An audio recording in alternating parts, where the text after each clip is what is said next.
Les sujets d'interrogation, voire d'inquiétude sur l'avenir des commerces du centre-ville de Dijon ne manquent pas. Déplacement et stationnement en centre-ville, attractivité et aménagement possible, implantation de nombreuses grandes enseignes, de réseaux, qualifiés même d'envahissement par certains commerçants indépendants, et enfin risque de perturbation liée aux futurs travaux du tramway. Sur toutes ces questions, nous avons interrogé Nathalie Koenders, adjointe au maire de Dijon, déléguée au cœur de ville, au commerce et à l'artisanat. Nathalie Koenders, bonjour. Bonjour. Nous avons rencontré les commerçants il y a quelques jours, et parmi leurs griefs, il y a les difficultés de stationnement et de déplacement en général. Qu'est-ce que vous en pensez ? Alors concernant les déplacements, je pense que le centre-ville de Dijon est quand même bien desservi par les transports en commun, puisque des études montrent que rue de la Liberté, aux heures de pointe, les samedis, il y a plus de 30 000 personnes qui descendent et montent dans le bus. Et puis, alors c'est vrai, il parle peut-être des déplacements au niveau de la voiture, mais il faut savoir que la tendance est de limiter la voiture au centre-ville. Et par rapport au stationnement, alors les stationnements en surface, je n'ai plus le nombre exact de places, mais il faut savoir que nous avons beaucoup de parkings en ouvrage souterrains qui sont encore vides. Donc j'incite les personnes qui se plaignent de ne pas arriver à se garer au centre-ville, d'aller dans ces parkings souterrains, place d'Arcy, Grangier, également sous le centre Dauphine, où il y a encore des places disponibles les samedis après-midi. Certains reprochent également au centre-ville de ne pas être assez attractif, pas être assez embelli. Qu'est-ce que vous leur proposez ?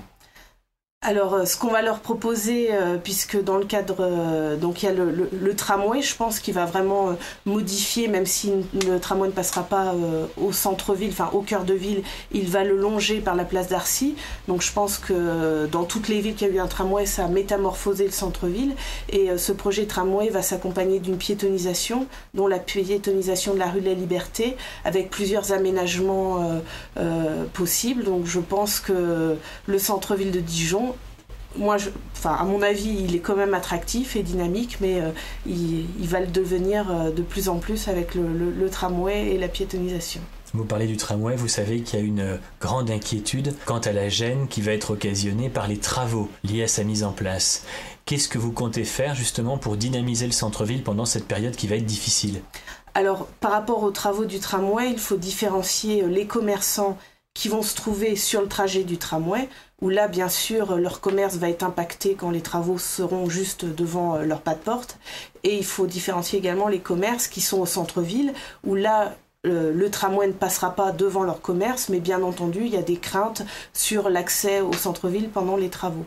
Alors pour ces derniers, je vais déjà parler du centre-ville, on lance une grande étude cœur de ville pour justement faire un diagnostic du commerce au centre-ville et savoir quelle est son évolution avec le tramway. Donc on compte aussi sur les commerçants par le biais des unions commerciales qui se mobilisent aussi vers ce projet cœur de ville pour savoir quel centre-ville on veut pour demain. Et puis pour les commerçants qui se trouvent le long du tracé du tramway, donc on a déjà eu beaucoup de réunions d'information par quartier avec tous les commerçants. On a organisé récemment un voyage d'études à Montpellier. Un prochain en mars sera organisé à Grenoble où les commerçants dijonnais rencontreront d'autres commerçants qui ont vécu les travaux du tramway.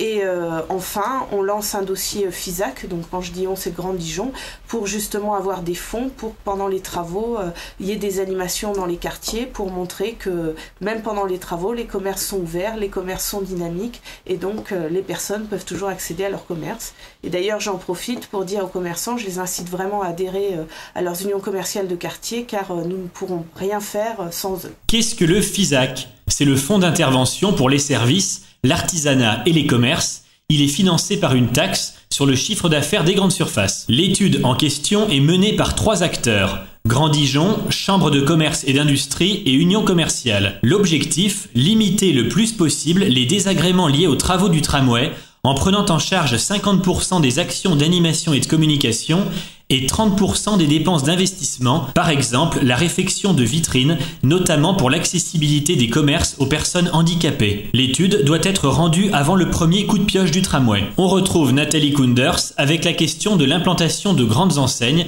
jugées parfois envahissantes par les commerçants indépendants.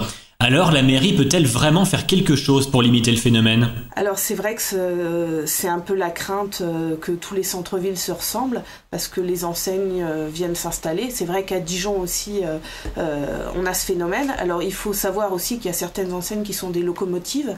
Donc je pense que les centres-villes ont besoin de grosses enseignes pour faire venir du monde. Mais en revanche, donc par rapport à votre question sur l'envahissement de plusieurs enseignes, c'est difficile pour nous parce qu'il faut savoir que un propriétaire d'un bail commercial vend à la personne qui veut bien. Alors c'est vrai que il y a un outil maintenant qui est mis en place, le droit de préemption, où la mairie pourrait préempter si l'acquéreur ne correspond pas au commerce qu'on voudrait voir sur ce secteur. Mais dans l'application, c'est très difficile parce qu'il faut déjà avoir les moyens de préempter. Souvent, le prix des baux commerciaux est très excessif, même sur Dijon. Et là, on ne maîtrise pas. Et enfin, il va préempter, oui, mais pour mettre qui à la place? Donc, c'est très difficile. Mais je sais que le prix exorbitant des baux commerciaux en général et sur le centre-ville en particulier dessert les commerçants indépendants qui souvent n'ont pas les moyens d'acheter ces baux. Si vous aviez un pouvoir et des moyens illimités, comment vous dessineriez le centre-ville idéal?